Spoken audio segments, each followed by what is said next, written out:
उनका स्मरण,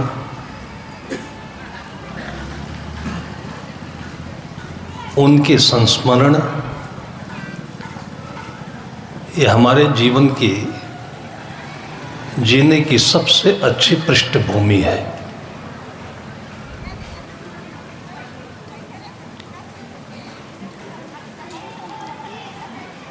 वातावरण का जो ज्ञान है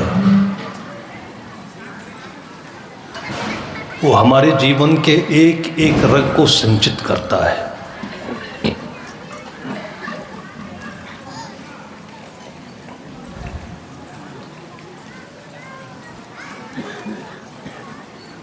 ज्ञान की पृष्ठभूमि भक्ति है।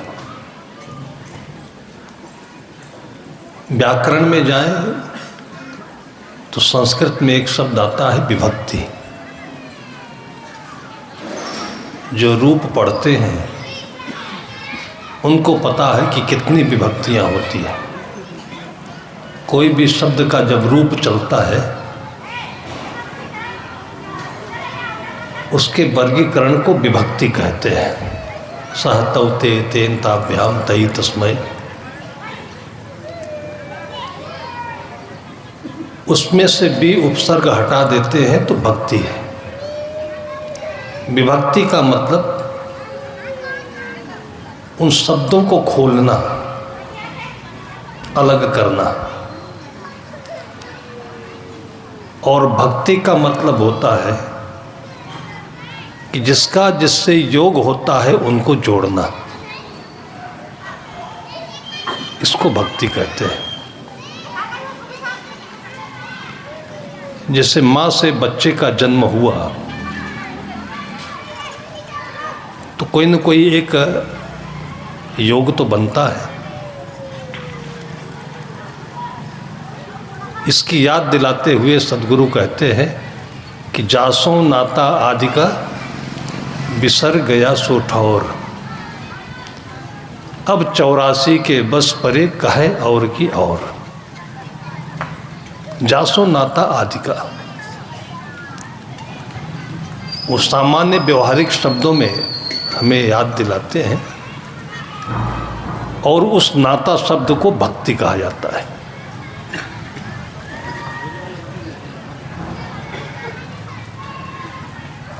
आध्यात्मिक दृष्टि से देखें, इतना सटीक उदाहरण देते हैं गोस्वामी तुलसी जी कि प्रथम भगति संतन कर संगा। उन्होंने अपने को महत्व नहीं दिया, अपने से आगे रखा संतों को, क्योंकि वो भी संतों को गुरु वशिष्ठ जैसे और उनके नाम से या उनके पद पर आसीन सभी संतों को देखे राम सहसा उठ धाये। उनके दरबार में कोई संत आया, वशिष्ठ एक पद है, नाम नहीं है।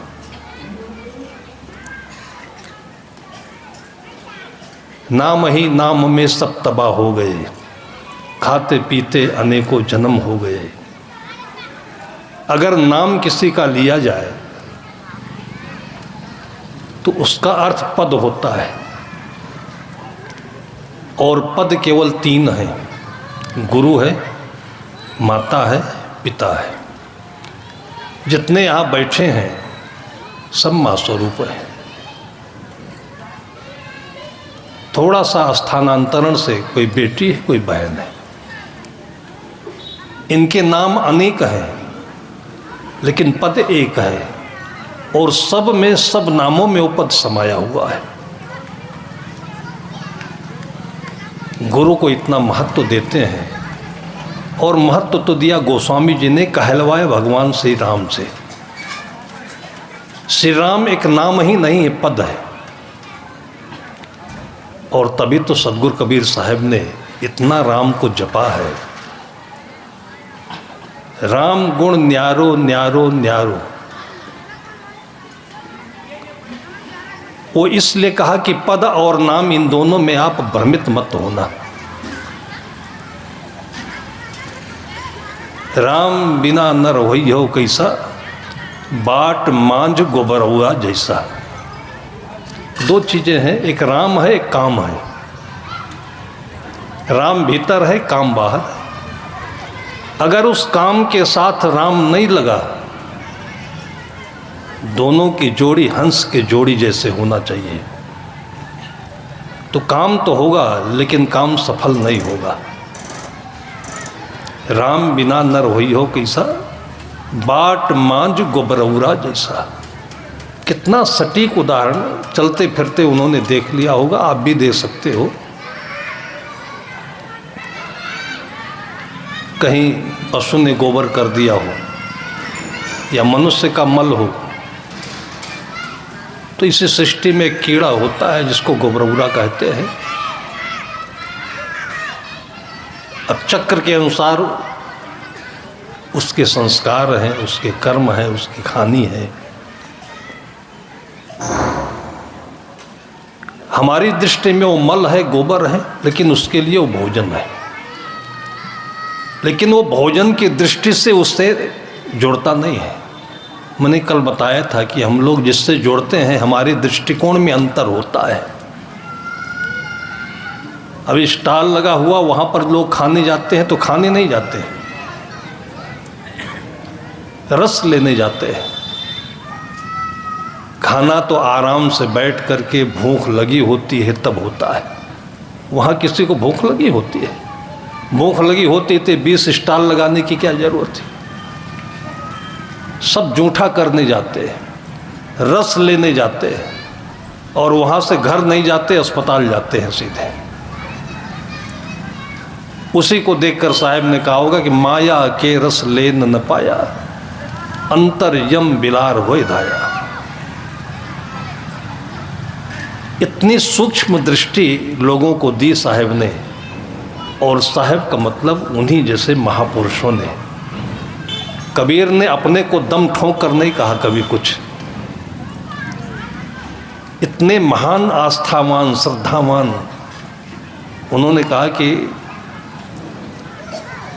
गुरुद्रोही और मनमुखी नारी पुरुष विचार। गुरु के प्रति इतनी उनकी आस्था थी, और उनके इस कहने का तात्पर्य कि उनको जीवन में जो कुछ आया गुरु की परंपरा से आया है। हम आपके सामने जो बोल रहे हैं हमारी चीज़ नहीं है, इसलिए हम बोलने से पहले इन संत गुरुजनों के चरणों में अपना मस्तक रखते हैं। अगर हमारा मन मठ में हो, हमारा मन पैसे में हो, कितने में तय हुआ है ये? कभी कभी देखा है कि कथा के बीच में श्रोता और प्रवक्ता के बीच में झगड़ा होता है। जहाँ भी बड़े बड़े कथाकार आते हैं, अभी यही सुना हो कि 25 लाख रुपए लेकर कोई गया था कथा नियोजित कराने के लिए, झंझट हो गया, नहीं तय हुआ। ये कथा है, ये व्यापार है। ये सदगुरु ने कहा कि गुरुद्रोही और मनमुखी, और कथा यह है, बहुत आसान बातों में साहब ने कहा कि अपनी कहे मेरी सुने। सेतु जब तक नहीं बने तब तक ज्ञान नहीं हो सकता है। सेतु बनना चाहिए। सेतु का मतलब आदान प्रदान, आने जाने का रास्ता, जिसको पुल कहते हैं। दो आत्माओं के बीच में, आत्मा तो मिली है, दो मनों के बीच में एक सेतु बन जाए और तब कथा शुरू होती है। अपनी कहे मेरी सुने, सुन मिले कह होए, हमरे देखत जग जात है, ऐसा मिला न कोई। और ये जो कथाकार होता है वो द्रवीभूत होकर उन लोगों की समस्याओं को देखकर, अवदशाओं को देखकर, और उसके अंदर से ये रस आ ही जाता है।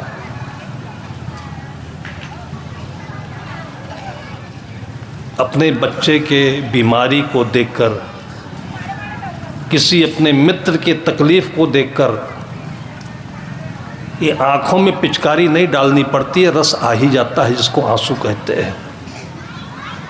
आपने सुना है कि जब महाराज श्री कृष्ण भगवान इसलिए कह दिया गया, जिसके अंतर में कोई भेद ना हो, भेद मिट जाए वो भगवान, और अंतर हो तब तक मनमान। सारी रेखाएं मिट जाएं, जाति की रेखाएं, काले गोरे की रेखाएं, छोटे बड़े की रेखाएं, सारी रेखाएं जहाँ मिट जाती हैं। पृथ्वी में कहीं रेखा है?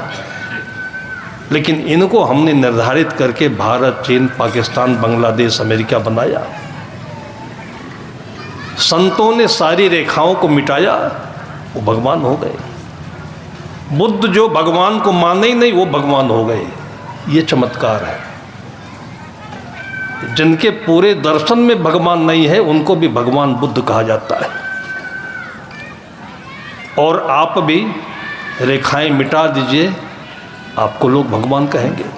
डॉक्टर को लोग भगवान बोल देते हैं। रास्ते चलते किसी का एक्सीडेंट हो गया, फटाफट लेकर के उसको, अभी कल एक घर में आग लगी, सिलेंडर ब्रास्ट हुआ और ड्यूटी अलग लगी हुई थी, लेकिन सिपाही फटाफट कूद करके चढ़ गया और उसके रसोई में जा करके सिलेंडर को बाहर ला करके और गर्म ठंडे पानी में कपड़ा भिगो करके लपेट करके और 16 लोगों की जान मिटाई, बचाई। और आज घर वाले उसको भगवान बोल रहे हैं। ये पुलिस के रूप में भगवान था, आकर बचा दिया। भगवान का मतलब अहेतुक रूप से, बिना कुछ कामना के, चाहे मूल्य लिए, आपको जानता नहीं, मानता नहीं, कुछ पाता नहीं, कुछ लेता नहीं, और फिर भी आपकी उस दुखद परिस्थिति में आपसे जुड़ जाता है आपकी आत्मा का भगवान, महान आत्मा।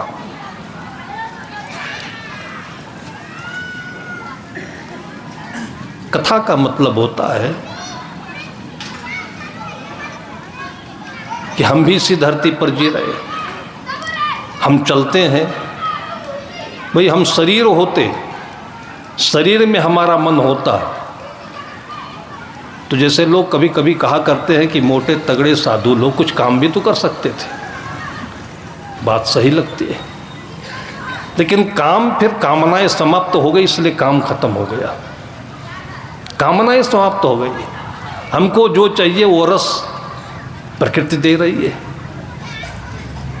हमको जल दे रही है प्रकृति, हमको प्रकृति फल दे रही है, हमको प्रकृति धूप दे रही है। इससे ज़्यादा हमें कुछ चाहिए नहीं, इसलिए काम नहीं हमारे पास। हम प्रकृति की सेवा करते हैं, वो हमारी आराधना है, पूजा है।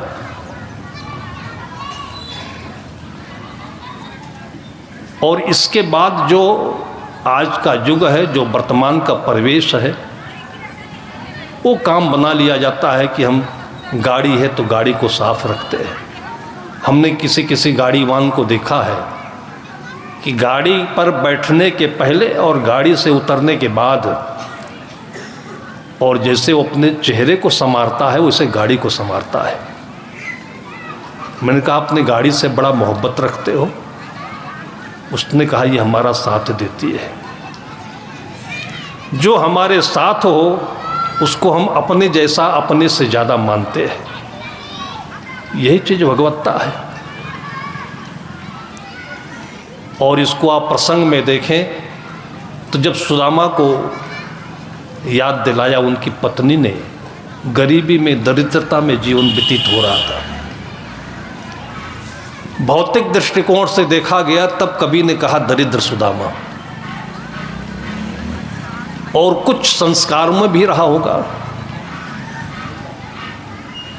संस्कारों में यह था कि बचपन में जब दोनों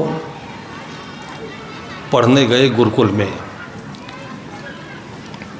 उस समय राजनीति में जो समानता, सबके लिए शिक्षा का समान अवसर रहा होगा, आज है क्या? आज कानून के पाखंड हैं, समान नहीं है। दिल्ली पब्लिक स्कूल में आप सभी के बच्चे नहीं एडमिशन ले सकते हैं, इच्छा हो तो भी नहीं ले सकते, पैसा चाहिए उसके लिए। लेकिन वो कौन सा गुरुकुल था जिसमें दरिद्र सुदामा का भी एडमिशन हो गया और कृष्ण का भी एडमिशन हुआ?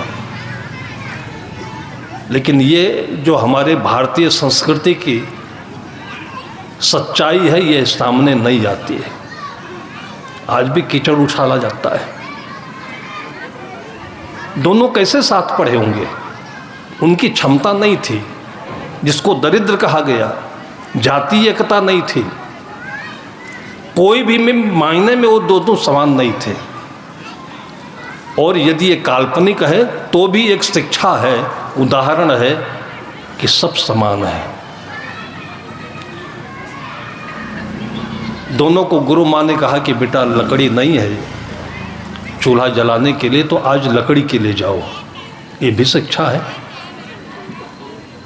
आज की शिक्षा से तुलना करिए कि मैंने देखा, कल से मैं देख रहा हूँ, हमारी साध्वी बहनें, इनको साध्वी कहें, बहन कहें, माँ कहें, बेटी कहें, और हम लोग सुबह लेफ्ट राइट करते हुए 3 किलोमीटर पैदल जाते हैं, टहल के आते हैं। और मैंने देखा आंगन में नहा धो करके हम लोगों के जलपान की व्यवस्था कर रही है। और मैंने उन लोगों से योग्यता पूछी तो कोई पोस्ट ग्रेजुएट है, कोई बीएससी है और कोई कुछ पढ़ा हुआ है, सबसे नहीं पूछा। आश्चर्य लगा कि इनके बोल चाल और इनके व्यवहार में कहीं नहीं लगता है कि ये डबल यमे है। ये इतनी श्रद्धा के साथ, ये संस्कार है। और किसका संस्कार है? भारतीय परंपरा का संस्कार है। और आज हम विभाजित कर रहे हैं, इनको कहते हैं कि ये भोजन बनाना तो नौकरों का काम है, और जो नौकर का बनाया भोजन खाएगा वो नौकर से ज़्यादा नहीं हो सकता है कुछ। भोजन तो पवित्र माँ ही बना सकती है। कोई जमाना था कि लाल बहादुर शास्त्री नेपाल गए हुए थे, वहाँ के आमंत्रण पर, और उनकी वो धर्मपत्नी, और इसी को साथ कहते हैं। ये भी शिक्षा है हमारी। ये हमारी नहीं, हमारी इसलिए कहते हैं कि पूरे परंपरा की, अनादि से लेकर अनंत तक की मानवता की शिक्षा है ये। और किस चीज़ के आप साथी हैं? पति पत्नी का मतलब साथी, किस चीज़ के साथी? दोनों पैसा कमा रहे हैं, दोनों लड़ रहे हैं, दोनों झगड़ रहे हैं, दोनों को दोनों की चिंता नहीं, यही पति पत्नी है। गुरु शिष्य के लिए, भाई भाई के लिए, मित्र के लिए, जो भी दो हैं, संतों ने कहा कि चित्त मिले तो चेला कीजिए, मन मिले तो मेला, ज्ञान मिले तो सदूर कीजिए, नहीं तो भला अकेला। कोई अकेले में हो तो उसकी भी कोई निंदा नहीं करता है, परम विरक्त है। वो इसलिए करता है कि इस दुनिया में अकेले आया है, अकेले जाना है, झगड़ा बीच में है। और झगड़ा नहीं है तो साहब कहते हैं कि मन मिले तो मेला। मन मिला तब दो हुए, मित्रता हुई या वैवाहिक संबंध हुआ, लेकिन निभाओ। मन में झगड़ा तो आता है, लेकिन उसको सहनशीलता से निभाओ। आज यहाँ, कल वहाँ, परसों वहाँ, परसों वहाँ, परसों वहाँ, ये कोई शादी है ये? और हो रहा है। क्या गारंटी है कि आज यहाँ डाइवोर्स लेकर दूसरे के पास जा रहे हो, वहाँ झगड़ा नहीं होगा? उसके पास मन नहीं है, वो कहीं दूसरे लोग से आया हुआ है। और इसी को साहब कहते हैं कि मनमति, गुरुद्रोही और मनमुखी। गुरुद्रोही का मतलब ये नहीं है किसी का आज्ञा अनुशासन। गुरु एक परंपरा है। गुरु शब्द ही क्या होता है? जो हमारे मन मस्तिष्क को नियंत्रित करता है कि हमसे भी और परे कोई चीज़ है, वो शक्ति। और वो चीज़ का भान नहीं हो तो मनमति नहीं हुआ। वही लड़का होगा, वही शिष्य होगा, वही साथी होगा, वही कोई भी पद पर हो, मनमानी करेगा वो। गुरु शब्द कोई व्यक्ति नहीं होता है। और उस शब्द को फिर लोगों ने अपनी भावना से अनेक नाम दिया। उन नामों से हमें भड़कना नहीं चाहिए। सदगुरु कहते हैं कि शब्द शब्द बहु अंतरे, सार शब्द मत लीजिए। कहें कबीर जहाँ सार शब्द नहीं, दीर्घ जीवन सो जीजे। शब्द एक डिब्बा है, वो शब्द को खोलोगे तो उसमें उसका रस मिलेगा जो सार है। जैसे बहन है, एक शब्द है, शब्द का रूपांतरण कर देंगे तो सिस्टर हो गया, उसका और रूपांतरण कर देंगे कुछ और होगा। लेकिन जो बहन शब्द में अर्थ आता है वो सिस्टर में और दूसरे में नहीं आएगा। जो माँ शब्द में अर्थ आता है वो दूसरे में नहीं आएगा, क्योंकि सब लोगों ने मिल करके अपने एक सामाजिक रूप से एक सिद्धांत बनाया है जिसको हम परंपरा कहते हैं या संविधान कहते हैं। भारतीय परंपरा यह है कि माँ पूजनीय होती है, कोई दूसरी परंपरा कहता है कि भोग्या होती है। जो हलाला चलता है इसीलिए तो चल रहा है।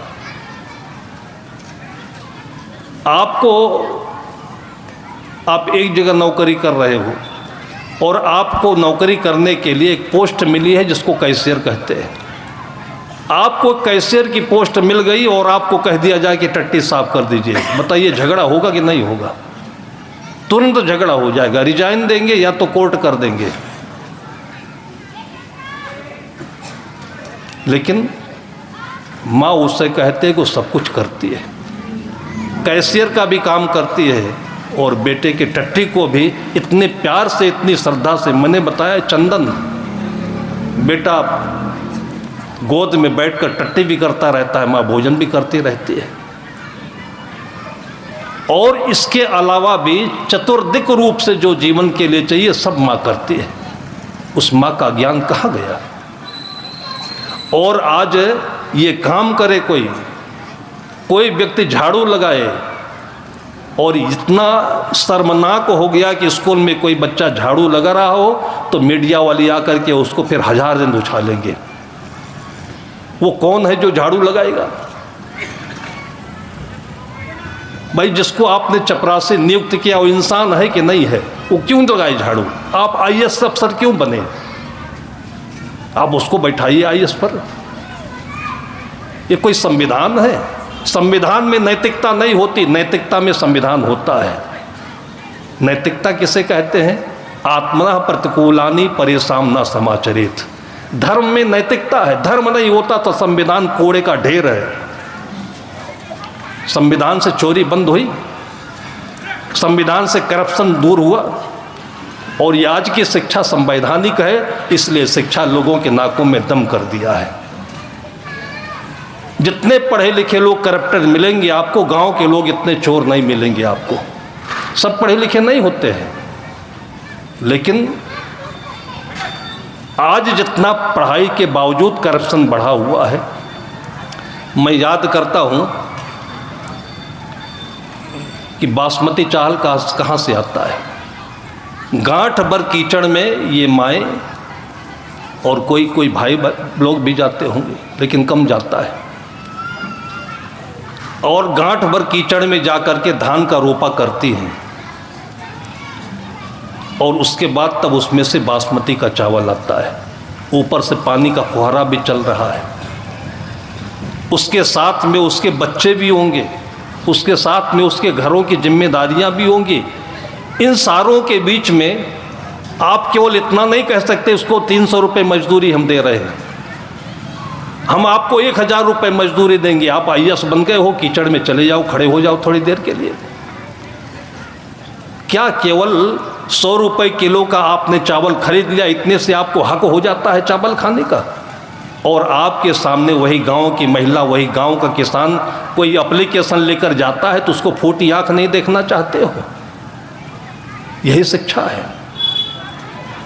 50 बार दौड़ाता रहेगा, पेशी करता रहेगा।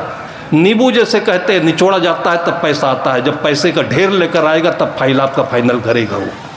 ये आज उन लोगों का हाल है जिसको हम IAS कहते, PCS कहते, अधिकारी कहते हैं और भगवान कहते हैं। ये किसने बनाया? इस संविधान ने नकली भगवान बनाए हैं। उस संविधान के भरोसे ये धरती नहीं चलेगी। नैतिकता चाहिए। नैतिकता क्या है? आत्मा की पीड़ा है। और ये खोट अगर रह गया तो वो व्यक्ति हमेशा जिंदगी भर सुदामा रहेगा। सुदामा को इसलिए यहाँ पर प्रस्तुत किया गया कि दोनों लकड़ी तोड़ने के लिए जा रहे थे। रास्ते में तूफान आया, पानी बरसा। तो तूफान तो कृष्ण के लिए भी आया था, केवल सुदामा के लिए थोड़ी आया। लेकिन सुदामा एक मानसिकता है। अकर्मण्यता की, निकम्मापन की मानसिकता है। एक अफसर अपने हाथ से उठा करके गिलास का पानी क्यों नहीं पी सकता है? यही शिक्षा कहती है हमारी। और आज ये इसी संविधान की छत्र छाया में सब हो रहा है। और फिर भी लोग प्राचीनता को दोष देते हैं। जिस समय में हर कोई ऑलराउंडर होता था, आप ऋषि मुनियों को पढ़िए, वो चमड़े का भी काम करते थे, लकड़ी का भी काम करते थे, हल जोतने का भी काम करते थे। और आज भी संत समाज में जाइएगा तो जो मॉडर्न साधु हो गए उनको छोड़ दीजिए कि केवल मंच पर बैठते हैं, और नहीं तो सारे साधु लैट्रिन साफ करता है, अपने हाथ से भोजन भी बनाता है। हमारे यहाँ एक संत होते थे, उन्होंने चवोला बनाया था, शांति दास की चाल बेढंगी, शांति दास उनका नाम, शांति साहब। शांति दास की चाल बेढंगी, बने कहार धोबी और भंगी। ये परंपरा थी तब चली आई, पहले थी इसलिए आज है। हम लोग हिंदू परंपरा, भारतीय परंपरा की बड़ी भर्त्सना करें, लेकिन भारतीय हिंदू परंपरा वो है जो अहिंसकी होता है। अब कोई कितना भी उदाहरण दे कि राम मांस खाते थे, कि सीता खाते थे, कि शंकर खाते थे, लेकिन आज किसी के घर में अगर मांस बनता है तो घर की माँ घर से निकल जाएगी बाहर, उसको प्रमाणित नहीं करेगी कि ये धर्म है। तो हम कैसे कहें कि हमारे प्राचीन परंपरा के लोग मांस खाते थे? और मुसलमान में मैंने पाकिस्तान का इंटरव्यू देखा कि भारत और पाकिस्तान की तुलना में यहाँ के लोग वहाँ के लोग कैसे होते थे। बहुत सारे उसने भारतीय लोगों की गलती बताई, भारतीय नहीं हिंदुओं की बहुत सारी गलती बताई। एक गलती बताई कि हिंदू लोग मांस नहीं खाते हैं, ये गलती है ये। और मांस खाते हैं इसलिए पूरी दुनिया में जहाँ देख लीजिए आप, मांसाहारी कहीं प्रेम से नहीं जी सकता है, प्रेम से नहीं रह सकता है। प्रेम तो उसी दिन निकल जाता है जिस दिन उसकी आंखों में खून चढ़ जाता है। ये धर्म है कोई? ये सुदामा जी बोले यार आज लौट चले, पानी बरसा हुआ है। कृष्ण ने कहा ऐसे कैसे हो सकता है, भोजन कैसे बनेगा? अच्छा तुम नीचे खड़े हो, मैं चढ़ता हूँ पेड़ पर। और पेड़ पर चढ़ गए, और ये छल और ये कपट और ये चालाकी, ये मन का सुदामा है। ये सुदामा तो एक नाम रख दिया गया, अब सुदामा का नाम कलंकित नहीं करें हम। मैंने पहले बताया कि हर नाम के साथ एक पद होता है, एक मेंटलिटी होती है। जैसे पूरी रामायण जो है ये साइकोलॉजी है, ये पूरी रामायण, इसलिए रामायण के अनेक अनुवाद हुए हैं और रामायण के अनेक अर्थ निकाले जाते हैं। रामायण शुरू होता है अयोध्या में, अयोध्या का अर्थ होता है युद्ध शब्द से बनता है, जहाँ पर युद्ध नहीं होना चाहिए उसको अयोध्या कहते हैं। युद्ध नहीं होगा कभी, उसको अयोध्या कहते हैं। और ये अपने भीतर है। उसका जो मेन रोल करने वाला है वो दशरथ है। जहाँ से कहानी शुरू होती है, दशरथ का मतलब 10 इंद्रियों का रथ। इन शब्दों के एक एक स्टेप पर इसका अर्थ लेकर चलिए। राम का मतलब आत्मा, सीता का मतलब शांति। आत्मा और शांति ये दोनों एक साथ रहते हैं, एक दूसरे से अलग नहीं हो सकते।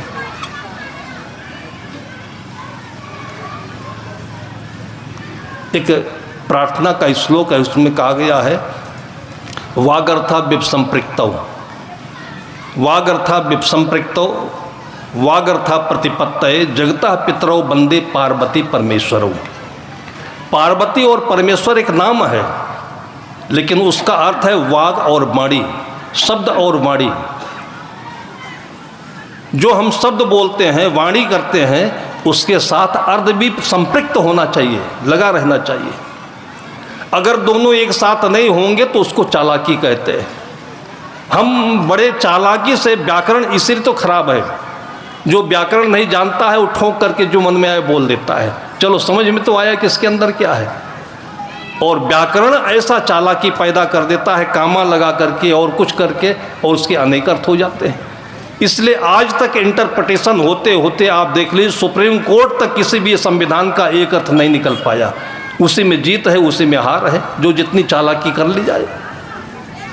वकीलों के भरोसे और जहाँ पर केवल आदमी के भीतर में नैतिकता ना हो, केवल विवाद हो और केवल संवाद हो, तो उससे कभी भी किसी का हल नहीं निकल सकता है। हल का एक ही उपाय है, त्याग। इसलिए राम और सीता ये दोनों ऐसे जोड़े हैं कि एक दूसरे से अलग नहीं हो सकते। वाणी और अर्थ, तो वाणी स्त्रीलिंग है इसलिए उसको पार्वती कह दिया गया, और अर्थ पुल्लिंग में आता है इसलिए उसको शंकर कह दिया गया। और गोस्वामी जी कहते हैं कि वागर्था संपृक्तो वागर्था प्रतिपत्तये जगता पितरो। इस वाणी और अर्थ की मैं प्रार्थना करता हूँ कि ये दोनों हमारे जीवन से अलग ना हो, कि मैं जो मुख से बोलूँ वही भाव में हो और जो भाव में हो वही मुख से बोलूँ। इसमें क्या बुराई है? ये केवल हिंदू का दर्शन है क्या? मुसलमान में ऐसा नहीं होना चाहिए। और असली मुसलमान की परिभाषा जो मुसलमान बताता है कि मुसल्लम प्लस ईमान, जिसके रग रग में ईमानदारी भरी हो, उसको मुसलमान कहते हैं। क्या दिक्कत है इसमें? धर्म में और नैतिकता में तो कहीं दिक्कत है ही नहीं। और यही शिक्षा है, यही हमसे सीखना है कि जिंदगी सब लोगों ने जी, छल करके, कपट करके, बेईमानी करके पैसा कमाया, सब लोगों ने जिंदगी जी, लेकिन शांति पाया? मौत आसान हुई उसकी? यदि ये नहीं हुआ तो उसके ज़िंदगी का सब कुछ बेकार है। और ये हम थोड़ी कहते हैं, ये हर आदमी बोलता है, लेकिन तब बोलता है जब जीने का उसका समय ख़त्म हो जाता है। जीवन ख़त्म हुआ तो जीने का ढंग आया। और इसी चीज़ को इन उदाहरणों के माध्यम से लोगों के सामने रखा गया कि अगर आप नहीं मानोगे कौरव पांडव की बात तो आपको महाभारत में जाना ही होगा, हिमालय में जाकर गलना ही होगा। वो किसी एक की बात नहीं, वो सबकी बात है वो। और नहीं तो सब स्वतंत्र हैं। पूरी गीता कह करके अंत में गीताकार ने कहा यथेच्छसि तथा कुरु। भारतीय संस्कृति में सबसे बड़ी जो खूबसूरती यह है कि ये ज्ञान किसी के ऊपर लादा नहीं गया। आज भी कोई गुरु होता है, शिष्य को अपनी बात कह करके अंत में इतना जरूर कह देता है कि मैंने जो जाना वो कहा, अब तुम्हारी मर्जी। कोई भी शिष्य गुरु ये नहीं कहता कि तुम्हें करना ही पड़ेगा, ये कोई नहीं कहता है। मुसलमान में आप चले जाइए, आपको मानना ही है, नहीं मानने तो सिर तन से जुदा। अभी एक मुसलमान का एक मौलवी थे, एक मुसलमान, जावेद अख्तर, आप नाम सुनते होंगे, शायर भी हैं, लेखक भी हैं, कवि भी हैं। और एक मौलवी से दोनों का डिबेट चल रहा था। तो जावेद अख्तर ने यही कहा कि हम क्यों माने, हमको आप आज़ादी दीजिए, हम जिंदगी केवल अल्लाह की खातिर क्यों अपनी स्वतंत्र कर दें, हमारी इच्छा है और हम अपने आप से जो समझेंगे उसको खुदा मानेंगे। मौलवी कहता था कि मैं मानना ही चाहिए। जावेद अख्तर ने कहा कि अभी मोहम्मद साहब केवल 14 वर्ष भर हुए, उससे पहले कौन अल्लाह था, उससे पहले लोग क्या मानते थे? उन्होंने कहा कि नैतिकता ही भगवान है, जो तुम्हारे साथ वही हमारे साथ, जो हमारे साथ वही तुम्हारे साथ, ये जो ज्ञान है ये भगवान है और उसको हम मानते हैं। ये मुसलमान कह रहा है, क्योंकि वो मुसलमान भी एक आत्मा है और उसको भी दर्द है। अपने लगी तो लगी सूझती है, औरों को लगी तो दिल लगी सूझती है। आज जितने पद व्यक्त हुए हैं, कोई फर्स्ट क्लास का अफसर होता है, कोई सेकंड क्लास का होता है, हम कहते हैं कि क्यों बांट रहे हो ऐसा, आत्मा तो सबकी एक होती है। आपने चपरासी क्यों रखा, आप झाड़ू नहीं लगा सकते क्या? इसका मतलब कि जो पढ़ जाएगा वो झाड़ू नहीं लगाएगा।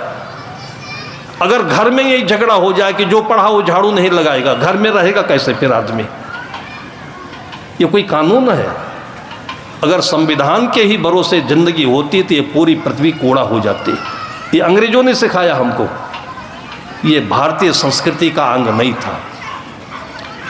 सुदामा बोलते हैं, मित्र अब तो ठंडी लग गई है। उन्होंने कहा तुम खड़े हो, मैं चढ़ करके तोड़ता हूँ लकड़ी। वो लकड़ी तोड़ने के लिए चढ़ गए और सुदामा अवसर का फायदा उठाने लगे। चलते समय गुरु माता ने चने की पोटली बना कर दी थी कि बेटा भूख लगे तो उसको खा लेना, ये माँ का दिल था। लेकिन दोनों में जो पैदाइशी या उनके पूर्व जन्म के संस्कारों का अंतर था वो ये खुला था, एक बंद था। जो खुला है वो मुक्त है, जो बंद है वो बंद है। और साहब कहते कि जहिया जन्म मुक्ता आता। अगर वो सुदामा बच्चे होते छोटे से तो ऐसे चोरी नहीं करते हो। ये बाद में सीखी उन्होंने। यहीं छत्तीसगढ़ में कोई आंगन में मैं था, चलते समय भावना में लोग विदाई देते हैं, आरती करते हैं। तो 10-20 लोग बैठे हुए थे, आरती हुई, प्रसाद में पेड़ा था एक कटोरी में, एक एक पेड़ा सबको दे दिया गया। 2 पेड़ा कटोरी में बचा। तो घर का जो छोटा सा बच्चा था, 4 वर्ष का रहा होगा, मैंने कहा कि ये तुम्हारे हिस्से में है, ले लिया वो। इतने के बस 5 सेकंड के अंदर में एक पड़ोसी वृद्ध व्यक्ति आ गया, उसकी उंगली पकड़े हुए, वो भी अभी 3 साल का 4 साल का बच्चा आया। मुझे पछतावा हुआ कि हमारे घर में माएँ कहती थी कि कुछ बांटो तो थोड़ा रख करके बांटो। ये भारतीय संस्कृति है, ये स्कूल की संस्कृति नहीं, मैनेजमेंट नहीं, ये माँओं के द्वारा मिला हुआ है। भले ही चुरा के रख लिया लेकिन रख करके तब बांटती है। उसको पता है कि अभी बहुत लोग हैं, वो अनजाने लोग हैं जिसको हम नहीं जानते हैं, वो लोग हैं जिसको हम नहीं मानते हैं। इसका तात्पर्य है, आप देखिए कि भोजन करने की परंपरा भी ऐसी रही यहाँ पर। आज इसको लोग अंधविश्वास ढोंग मानने लगे कि थाली में अपने मुख में भोजन डालने से पहले थोड़ा निकाल कर अलग रखते थे। ये वो दर्द है कि हाँ, आज हम तो भूख भर भोजन करने जा रहे हैं, लेकिन हमारा साथी, हमारा पड़ोसी, इस धरती पर रहने वाला कोई इंसान भूखा तो नहीं रह गया है। और इसका तात्पर्य है, और ये हर एक क्षेत्र में होता था। छत्तीसगढ़ में भी शायद होगा कि खलिहान में जब अनाज इकट्ठा होता था तो पहले थोड़ा निकाल कर अलग रखते थे, तब वो अनाज घर में ले जाते थे। ये भारतीय संस्कृति है। मैंने देखा कि वो बच्चा आया, उसको कैसे मनाएंगे? जो बड़ा है वो तो समझ लेगा कि प्रसाद बंट गया है। अभी लोग प्रसाद पेड़ा अपने हाथ में रखे थे, कोई खाया नहीं था, लेकिन ये बच्चा अपने मन को कैसे मनाएगा? मैं सोचता था कि इस बेटे के पास 2 है, लोग कोई समझदार हों वो उठ करके इस बच्चे को अपना प्रसाद दे देते। मैं सोचता था, तब तक वो बच्चा जो 2 पेड़ा लिया हुआ था उठकर उसी के पास चला आया और निकाल करके पेड़ा उसके हाथ में नहीं दिया, उसके मुख में लगा दिया। दोनों की आंखें मुस्कुरा गई। और यही योग है। इसको साहब कहते कि जहिया मुक्त जहिया जन्म मुक्ता हता। सुदामा बंधन है और कृष्ण मुक्त है। उनका दिल खुला हुआ है, वो ऊपर चढ़ गए, पेड़ पर काम कर रहे हैं और सुदामा को अवसर का लाभ दिख रहा है। वो चना की पोटली खोलकर खाने लगे। चना टाइट होता है, दांत पड़पड़ाने लगे। अब ये बताइए, इसीलिए आज कहावत में कहते हैं कि आप कुछ भी करना लेकिन ऊपर वाला देख रहा है। कृष्ण ऊपर चढ़े बैठे। सुदामा को इतनी अंधता थी कि उनको ये समझ में नहीं आया कि हम नीचे हैं, वो ऊपर है, वो देख नहीं रहा है। ये ऊपर वाला कौन होता है? सेंस है एक। मतलब इन शब्दों में भटकिएगा नहीं। 2 लोग बात कर रहे थे आपस में मोबाइल से, वो कहीं दूर रहा होगा, ये दूर थे और दोनों में लव स्टोरी चल रही थी। थोड़ा सा आउट ऑफ वे होकर बात करने लगे। मैं दूर से सुनता रहा, वो थोड़ा हमारे संपर्क में थे। मैंने कहा कि ये टेप हो रहा है तुम्हारा मोबाइल। जैसे मैंने बताया टेप हो रहा है और झट से उसने बंद कर दिया मोबाइल। आप ये हर काम मान करके चलिए कि आपके सारे काम टेप हो रहे हैं। इतना सेंस जिसको होगा काम बिगड़ेगा नहीं, काम खराब नहीं होगा कभी। अल्लड़ हो गए, हमारे ऊपर कोई दुनिया नहीं, हम ही सर्वे सर्वा। और सदगुरु कबीर साहब ऐसे लोगों को कहते हैं जिन जीव कीन आप विश्वासा। ओवर कॉन्फिडेंस इसको कहते हैं। पढ़ाई में हो तो, नौकरी में हो तो, इंटरव्यू में हो तो, जिसको ओवर कॉन्फिडेंस हुआ निश्चय गए नरक माँ बासा। वो फेल होकर ही आएगा वो। और इसीलिए जो अच्छे माता पिता होते हैं 2 दिन पहले बच्चों को पढ़ना लिखना बंद करा देते हैं। पढ़ाई से ओवर कॉन्फिडेंस बढ़ता है। चाहे जितना तुम रट्टू करके जाओ, दिमाग नहीं काम करेगा तो क्या करोगे? एट ए टाइम जब पेपर हाथ में आता है तब पसीना छोड़ता है, तब बाथरूम लगता है और तब दिमाग पर कंपन करने लगता है। और ये ना हो, इसलिए माँ कहती है कि बेटा चिंता नहीं करना, तुम्हारे साथ में तेरी आत्मा है, भगवान है, तुम्हारी रक्षा करे, कुछ भी उसको एक कॉन्फिडेंस दे देती है और उसके बाद एकदम आराम से आँख बंद करके जाता है। और इसका लाभ ये मिलता है कि वो घबराता नहीं है और तब उसको सटीक प्रश्न के उत्तर आते रहते हैं और तब लगता है कि बिना पढ़े ये पास हो गया। बिना पढ़े नहीं पास हुआ, उसका एडजस्टमेंट जो था, भीतर की सेटिंग थी, वो बढ़िया थी। ये साइकोलॉजी है।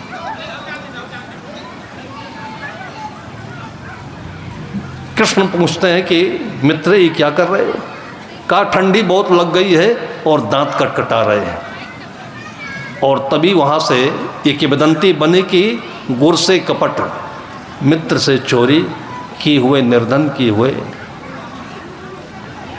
जिसके साथ हम रह रहे हैं, पति पत्नी के साथ, भाई भाई के साथ, मित्र मित्र के साथ, ये दोनों का प्रोटोकॉल है, ये धर्म है। इसके अलावा दुनिया में कोई भी धर्म नहीं है। और इसमें जितने भी संविधान के सूत्र हैं सब निहित हो जाते हैं। इतनी मोटे साहब कहते हैं क्या पंडित की पोथिया, रात दिवस मिल गया है। उस जमाने में पोथिया उसके लिए कहा गया। आज हम कहते हैं क्या संविधान, रात दिन मिल करके इसकी चर्चा करते हो। यहाँ से सुप्रीम कोर्ट तक आज तक गरीबों को न्याय नहीं मिल रहा है।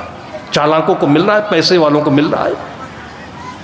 और यदि ये चीज़ नैतिकता पर होती, इन बच्चों को जो वास्तविकता है, जड़ क्या है, चेतन क्या है, संसार क्या है, जीवन क्या है, इसका बोध होता तो कभी भी ये चालाकी नहीं करते। उनको याद होता कि कमा ले चाहे जितने हीरा मोती, पर याद रखना कफन में जेब नहीं होती।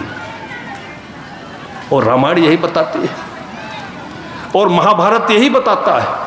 हमारे वेद उपनिषद यही बताते हैं। उपनिषद का बहुत बढ़िया एक सूत्र आता है, बहुत प्यारा सूत्र है। ईशावास्यमिदं सर्वम यत् किंच जगत्याम जगत तेन त्यक्तेन भुंजीथा माँ गृधा कस्वे धनम। ये धन किसका है, क्यों इसके लिए लालच करते हो? ये मामूली बात है। और ये बचपन से ध्यान में रहे तो सारी शिक्षा का सार है कि वो जहाँ भी होगा कभी किसी के साथ पाप नहीं करेगा। दया धर्म का मूल है, पाप मूल अभिमान। इससे बढ़िया सूत्र क्या हो सकता है? ये सारे ज्ञान का ज्ञान है, सारे विज्ञान का विज्ञान है। और नहीं तो देखिए कि अमेरिका इतना संपन्न राष्ट्र होते हुए भी सारी दुनिया के नाक में दम किया हुआ है और उसका परिणाम भोग भी रहा है। उसको इतना घमंड था।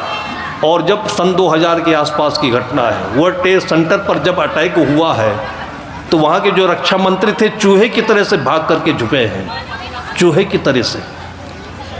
उनकी फोर्स, उनकी पलटरी, उनकी देश की जो गरिमा सब मिट्टी में धूल में मिल गई। जब तुम दूसरों को परेशान करोगे तो तुम्हारी परेशानी तो अपने आप बढ़ती जाएगी। शेर को 100 शेर तो मिलता ही है। उन्हीं के ये सिखाए हुए कारिंदों ने जाकर के ठोका उसमें।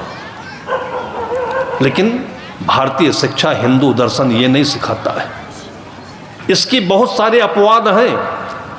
लेकिन जैसे साधु संतों के बीच में हम संतों की पूजा करते हैं, नमन करते हैं, लेकिन किसी संत में ये चीज़ ना मिले तो संत का दोष नहीं ना, व्यक्ति का दोष है।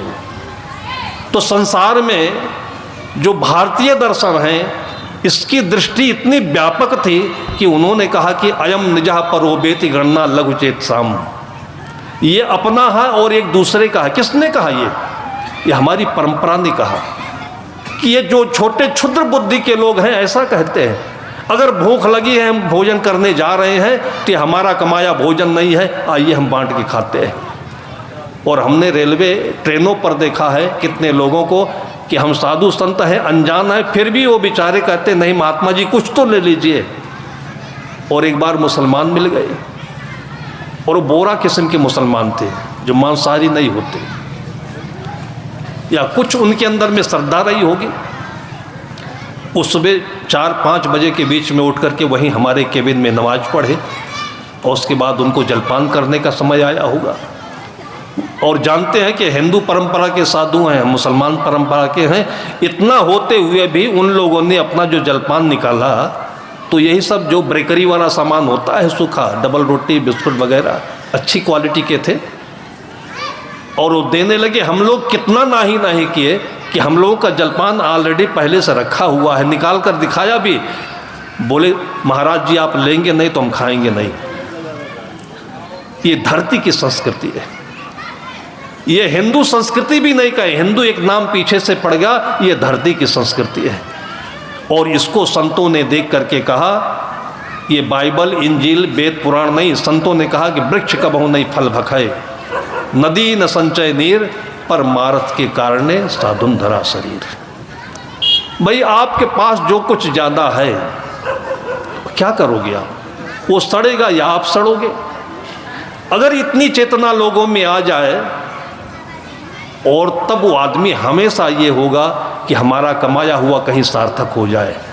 और तभी तो लोग अपने घरों से निकाल करके मेला भंडारा, अनादि से लेकर अनंत तक का इस सबसे बड़ा जो धर्म है भंडारा है, ये चलता रहेगा तब तक इस धरती पर धर्म रहेगा। भंडारा, अन्न क्षेत्र, क्योंकि अपना कमाया कोई खाता है तो घमंड पैदा करता है, और सबका कमाया जहाँ इकट्ठा होता है सबकी आत्माओं को एक दूसरे में मिला देता है।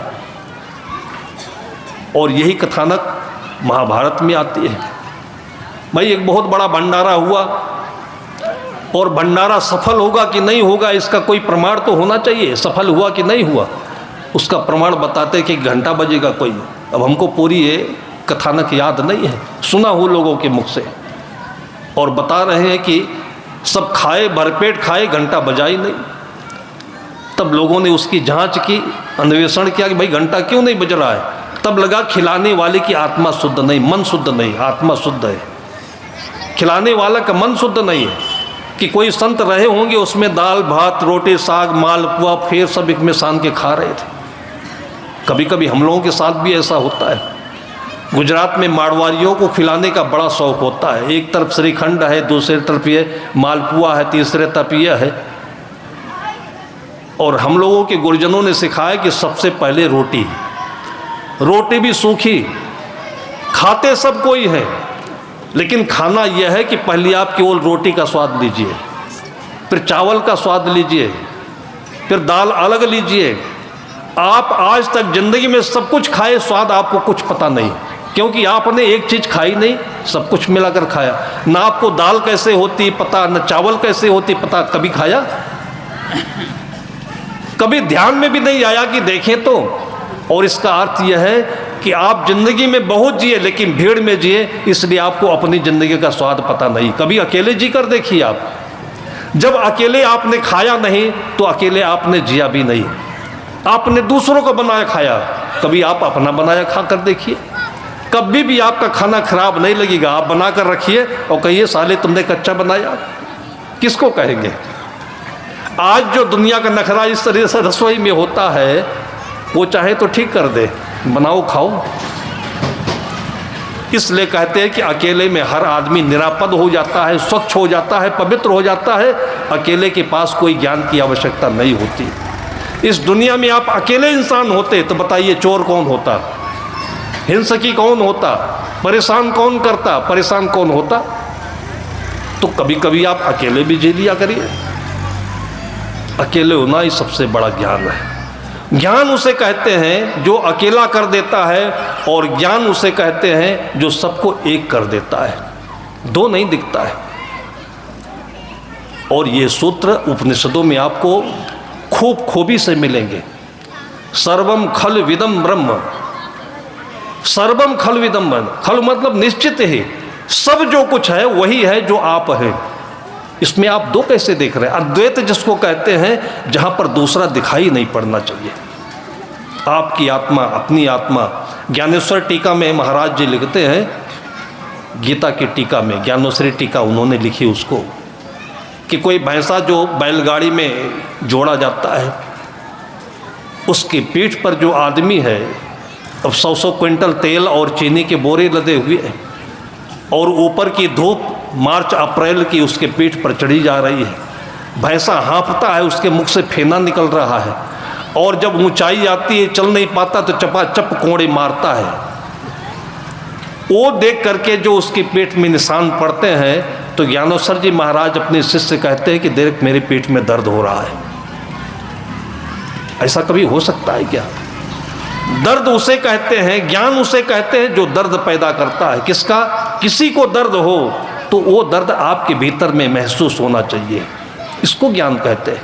और ऐसा होने वाला अंतर्यामी कहलाता है, भगवान कहलाता है।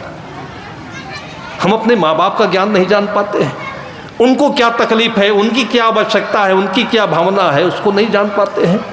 ज्ञान का अंबार लगा हुआ है हमारे पास में, उसी को पाखंड कहा गया। सुदामा की बात खत्म हो गई, वो पकड़े गए, लेकिन महानता यह है कि कृष्ण ने अपने मुख से कभी उनको चोर नहीं कहा, ये उनकी महानता है। दूसरा प्रसंग आता है कि बहुत दिन ऐसे जिंदगी बीतते बीतते हो गए। सुदामा की पत्नी थोड़ा समझदार थी, उन्होंने कहा कि बहुत वर्ष हो गए और आपके मित्र का कुछ समाचार नहीं मिल रहा है, तो आप जाइए थोड़ा समाचार लेकर के आइए। तब वो द्वारिका के सम्राट हो गए थे। तो सुदामा भी दरिद्र तो उनको जरूर कहा गया, लेकिन साइकोलॉजी भी थी उनके पास।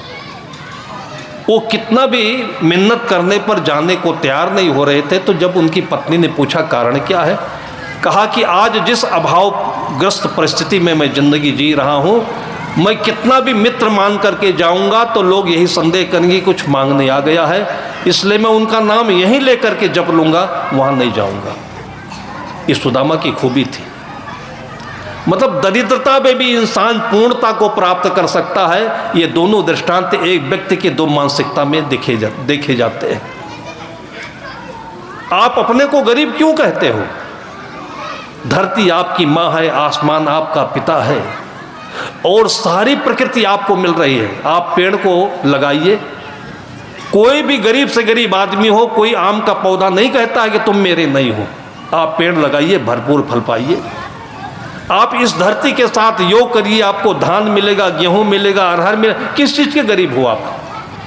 गरीब उसे कहते हैं जो अकर्मण्य होता है, जो परावलंबी होता है, जो पर मुखापेक्षी होता है। लोगों से अपेक्षा रखने वाला हर इंसान गरीब होता है और आज इसी की शिक्षा दी जा रही है। और नहीं तो कोई बच्चा झाड़ू लगा रहा होता तो मीडिया इकट्ठी हो जाती, उस शिक्षक को पेनाल्टी दी जाती, सस्पेंड किया जाता है। जहाँ पर बच्चों को स्वावलंबी बनाना है और वहाँ पर देखिए ये नेचर चल रहा है। ये बच्चे आगे चलकर क्या होंगे? घोर भ्रष्ट होंगे। यही अफसर बन रहे हैं। और नहीं तो इनको दर्द होता है कि इनकी कमाई हम खा रहे हैं, इन्हीं के बल पर ये धरती चल रही है। ये मजदूर नहीं है, मेरे माँ बाप हैं और कुर्सी छोड़ करके उनकी बाँह पकड़ के अपने पास बैठाते ये। और ये हमारे भारत की संस्कृति है। ज्ञान का आडंबर तो एक अलग चीज़ है, जो पोथियों में मिलता है वो अलग चीज़ है, लेकिन इसका इम्प्लीमेंट कैसे होता है, इसको जब हम अपने पूर्वजों की व्यथाएं, अपने पूर्वजों के जीवन के दृष्टांत को समझेंगे तब याद आएगा। अपनी पत्नी के कहने पर वो उन्मुख हो जाते हैं। पत्नी ने कहा आप जाइए, तो आप उनके मित्र हैं, आप अपने मन में ये संदेह क्यों रखते हैं? संदेह मन की बीमारी होती है, पता नहीं वो आप क्या सोच रहे हैं। फिर कहने लगे कि ऐसे कैसे चले जाऊँ,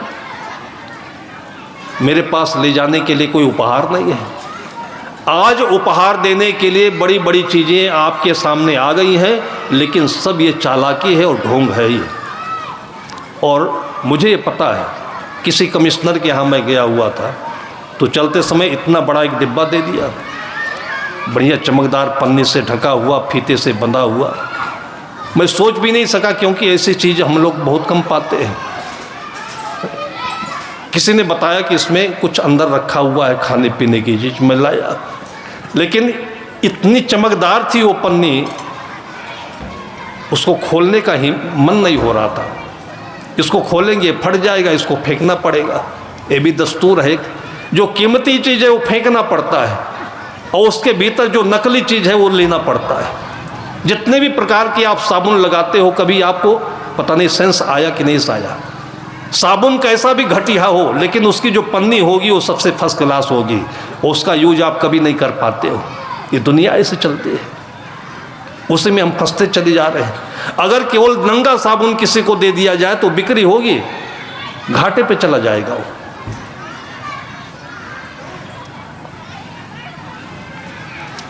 वो। मैं ले जाकर के अपने आश्रम पर मेज पर रखा रहा। 3 दिन तक मैं इसी बुन उधेड़ में पड़ा था कि खोले कि ना खोले, खोले कि ना खोले। तब तक एक सेठाइन आ गई दर्शन करने के लिए। चलने लगे तो मैं कहा कि इसका पात्र तो यही हो सकती है, इसको क्या प्रसाद दे। वैसे हम लोग दाना प्रसाद यही देते हैं, संतों के पास और होता ही क्या है।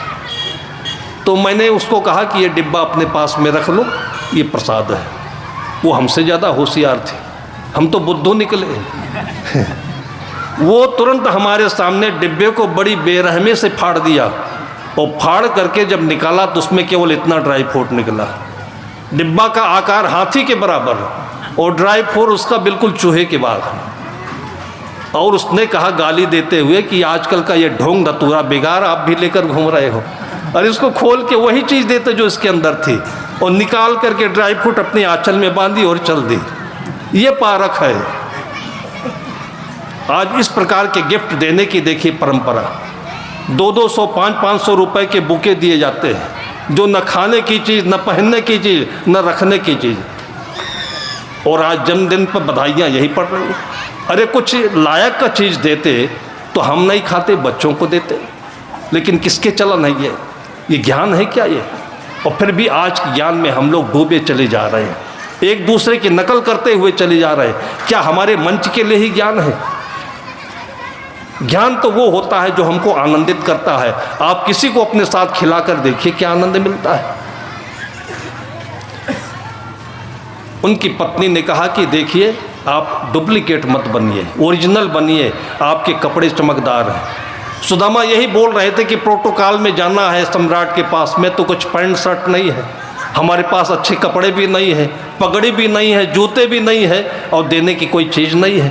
वो उसी समय बैठ करके सामा कूट रही थी। पहले आप लोगों ने देखा है पुराने ज़माने का जो सामा होता था, पुराना अनाज जिसको खाते तो कभी डायबिटीज और बीपी नहीं होता, वो कूट रही थी। उसने कहा इससे अच्छा गिफ्ट क्या हो सकता है, और तुरंत अपनी साड़ी से उसने चीर फाड़ी, जिसको कभी आकर के भगवान श्री कृष्ण मजाक किया करते थे। उनकी भाभी थी, भाभी का जो प्यार निकला वो ओरिजिनल था। अपनी साड़ी से चिड़ निकाली और उस सामा को मुट्ठी में डाल करके बांध कर दिया, ले जाइए उसको दीजिए। और वो अपने दिमाग के उस ज्ञान में इतने ऊब डूब रहे थे कि इसको मैं उनको सामने रखूँगा कैसे, वो इतने बड़े और मैं कैसे। ये जितने भी आपके मन के ये विचलन हैं, यही गंदा ज्ञान है। इसको बाहर निकाल लेंगे तो सच्चा ज्ञान आएगा। छोटे बड़े का भाव भूल जाइए, हम जो हैं वही सही हैं, और तब देखिए कि आप सम्राट हैं इस दुनिया के। सदगुरु कबीर साहब कहते हैं, चाह गई चिंता मिटी मनुआ भी परवाह। कोई भी साड़ी महंगी सस्ती नहीं होती है, आपने जो पहन लिया है वो साड़ी की साड़ी है। कोई भी कपड़ा बढ़िया नहीं होता है, जो आपने पहना है वो सबसे बढ़िया है, इसलिए कि पहनने वाला बढ़िया होता है, कपड़ा बढ़िया नहीं होता है। आपको अपने का भान नहीं है। और वही ओरिजिनल बना करके उनकी पत्नी ने भेजा, और हर पत्नी को ऐसे होना चाहिए, हर साथी को ऐसे होना चाहिए। ये वास्तव में ज्ञान है, और ये ज्ञान नहीं है जो हम लोग गिफ्ट के डिब्बे में लेकर घूम रहे हैं। किसी के साथ ऐसा करोगे तो आपको ज़िंदगी में कभी भी आनंद नहीं आएगा। सदगुरु कबीर साहब कहते हैं कि जब लग दिल पर दिल नहीं तब लग सब सुख नाई। आप दिल से बढ़कर के गिफ्ट क्या हो सकता है, दीजिए। छोटा बड़ा क्यों समझते हैं। सुदामा लेकर के चलते हैं, सोचते सोचते मन में बुन उधोड़ करते करते पहुंचते हैं वहाँ द्वारिका, और जो सिक्योरिटी होता है रोकता है, और बड़े आत्मविश्वास के साथ सिक्योरिटी के पूछने पर बताइए बात क्या है। उन्होंने कहा कि मुझे भीतर जाना है। कहा क्यों? कहा कृष्ण से मिलना है। श्री भी नहीं लगाया, महाराजाधिराज भी नहीं लगाया, क्योंकि ओरिजिनल था वो। उसकी पत्नी ने ओरिजिनल बनाकर भेजा था। उसको पता था कि मैं कौन हूँ, वो कौन है। अगर आपको अपने का पता होगा तो आप कभी किसी से डरेंगे नहीं, वो कप्तान हो, डीएम हो, कलेक्टर हो, मंत्री हो, मुख्यमंत्री हो। पकड़ करके वहाँ मुख्यमंत्री आया है, और इसी छत्तीसगढ़ में मैंने देखा है कि बघेल जी को ज़बरदस्ती बैठा करके उसने अपना वो रसदार सब्जी, यहाँ बहुत बंदिया बनती है, हमारे यहाँ मेथौरी कहते हैं उसको, है बड़ी बड़ी झोलदार बढ़िया फर्स्ट क्लास का बड़ी बनाया और चावल बनाया। वो कहीं भूख नहीं लगी, ज़बरदस्ती बैठ के खिलाया उसको। उसने थोड़ी देखा कि ये मुख्यमंत्री है हमारे यहाँ, ये ओरिजिनलिटी है जीवन की। उसने कहा कि मुझे कृष्ण से मिलना है। वो बड़ा गुस्सा आया सिक्योरिटी वाला, हमारे महाराजा धीराज को, श्री श्री 1008 को, फलाने को, और ये कृष्ण बोलता है। उसने कहा तुम अपना मुंह देखो पहले, तुम्हारे सिर पर पगड़ी नहीं, पैर में बमाई फटी हुई है, शरीर में तुम्हारे ठीक से वस्त्र नहीं है। बहुत उसने फटकार लगाई, और उसके फटकार लगाने का एक रत्ती पर भी सुदामा पर कोई प्रभाव नहीं पड़ा।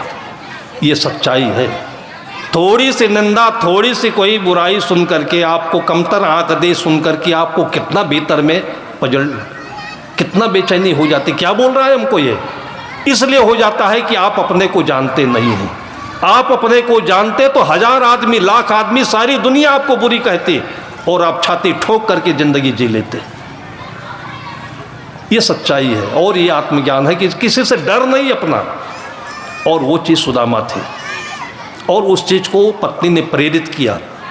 जब वो बहुत फटकार लगाई तो अंत में सुदामा जी बड़ी सहजता से कहते हैं कि मित्र, ये तुम्हारा काम नहीं है जो कर रहे हो, तुम्हारा इतना काम है कि मेरे संदेश को जाकर उनसे बोल दो। वो भी कहा बात तो ठीक कहता है ये, और तब जाकर के बोलता है, चूँकि वो नौकर है तो नौकर जैसे काम करेगा। कृष्ण सिंहासन पर बैठ करके कुछ राजकाज के काम में व्यस्त थे, वो खड़ा इंतजार कर रहा है। जब देखा कृष्ण ने कि बहुत देर से खड़ा हुआ है तो निश्चित है कोई इमरजेंसी होगी। कहा बोल क्या बात है? कहा गेट पर एक आदमी आया हुआ है, गेट पर एक इंसान आया हुआ है, और फिर उसकी व्याख्या जो करी है वो कवि नरोत्तम दास ने किया हुआ है, उसको आप पढ़िए।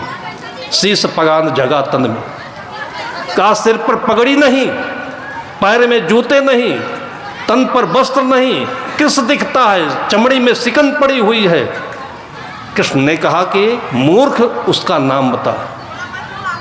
और जैसे ही नाम बताने को कहता है कि वो तो अपना नाम 3 अक्षर होते हैं और 3 में केवल सु बोला था बस। तैसे उनको अपने मित्र की याद आ गई, और जो दहाड़ करके उठे कि बेवकूफ़ इतनी देर से व्याख्या कर रहा है हमारे मित्र को गेट पर रख करके, और सिंहासन छोड़ करके एकदम से बेहबल होकर, आतुर होकर जाते हैं और उनको पकड़ करके गोदी में रख कर लेकर आते हैं। आज आप देख लीजिए कि आपके साथ का पढ़ा हुआ कोई क्लास फेलो कलेक्टर हो जाए और मिलने जाइए, पता चलेगा क्या शिक्षा पाई है उसने। ये अंतर है प्राचीनता में, आधुनिकता में। और ये याद नहीं करोगे तो ये संविधान आपकी ज़िंदगी को जोड़ नहीं सकता है, और सब टूटते ही चले जा रहे हैं। IAS लोग कभी भी किसी गरीब लड़की से शादी नहीं करते। IAS होना चाहिए, IPS होना चाहिए, यही शिक्षा है। आपने अपनी कुर्सी डेफिनेट कर ली, परफेक्ट कर ली, अब किसी एक ज़िंदगी को ऊपर ले आइए आप, ये शिक्षा है। कृष्ण और सुदामा के मिलन में हमारे पूरे भारतीय संस्कृति का जो गौरव है समाया हुआ है। ना वहाँ पर जाति है, न वहाँ पर अर्थ है, न वहाँ पर असमानता है, न विषमता है, और इसको आत्मज्ञान कहते हैं कि दोनों का दिल मिला हुआ था। उनको वो चोर भी नहीं दिखे, बचपन के उनको चालाक भी नहीं दिखे, क्योंकि ये मन की चीज़ें हैं। आप कभी किसी से मिलिए तो रंग मत देखिए, रूप मत देखिए, उसके मन की गलतियां भी मत देखिए, सीधे आत्मा में प्रवेश कर जाइए, और तब देखिएगा कि सब बदल करके आपकी आत्मा बन जाएगा वो। और गांधी जी ने यही चमत्कार किया दुनिया के साथ। जिन लोगों ने गांधी जी को जान से मारने का प्रयत्न किया था, उनको भी अदालत में जा करके उन्होंने गवाही दी कि इसकी कोई गलती नहीं है। ये आत्मज्ञान है। और तब वही लोग जाकर के, मीर जाफर क्या नाम से होता है मुसलमान, वही जाकर के मुसलमानों ने जब गांधी जी की हत्या का साजिश रची और अपने प्रोग्राम में गांधी जी को इनवाइट किया, उसको पता चला कि मेरे मुसलमान साथी लोग गांधी जी को मार डालना चाहते हैं, तो घेरा डाल करके आगे से उसने, और जैसे ही उपद्रव शुरू हुआ गांधी जी को अपने अंडर में लेकर के बजा कर चल दिया उसने। ये आत्मा का धर्म है, और ये जीने में आनंद आता है, और यही जीवन का धर्म है, और ये वो धर्म है जो सारी दुनिया के लिए आनंददायी होता है। आज आप लोग यहाँ पर इतने गंभीरता से नहीं, बड़ी सरलता से, बड़ी आसानी से अपने अस्तित्व को, अपने स्वाभिमान को भूल कर बैठे हैं। इससे सुंदर और ज्ञान, इससे सुंदर और स्थिति नहीं हो सकती है। ये आपके आंगन में सदैव ऐसे सजी रहे। ऐसे बहुत सारी शुभकामनाओं के साथ में आप सबको बहुत बहुत धन्यवाद देते हुए मैं अपनी वाणी को विराम देता हूँ।